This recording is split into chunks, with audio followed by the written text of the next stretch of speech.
Up next across the workbench, an Athearn ready-to-run AC-44 diesel locomotive. This locomotive is advertised as being equipped with DCC Quick Plug. Well, what is that anyways? Let's open her up and take a look. I have a little trick I like to use for these locomotives.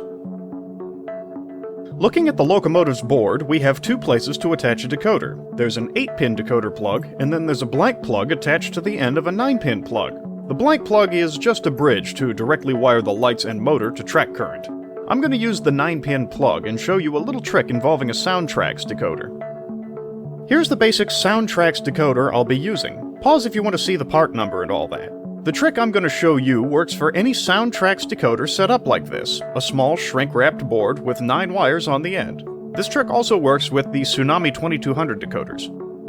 While Soundtraxx says taking the shrink wrap off their decoder voids the warranty, I'm only going to trim off enough to take advantage of a feature that is often missed. The wires coming off the decoder are all plugged into a 9-pin plug, and that plug can be disengaged from the decoder.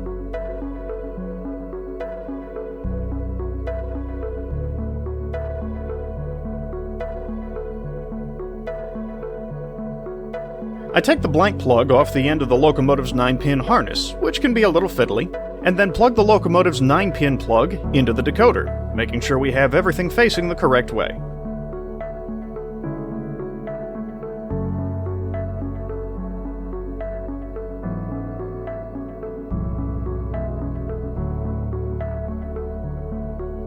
With the decoder plugged in, basically all we have to do now is reassemble the model, making sure not to pinch any wires in the process. Like I said, this trick works with pretty much every Soundtraxx decoder that looks like this. If I were doing a sound installation here with the Tsunami 2200, the only soldering I would have to do would be to solder the speaker wires to the speaker, then secure the speaker somewhere on the locomotive.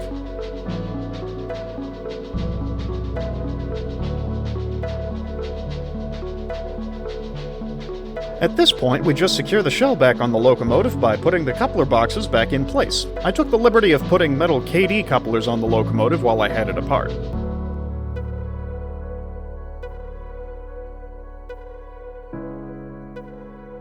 All that remains to be done is to program the decoder, then the locomotive will be all set.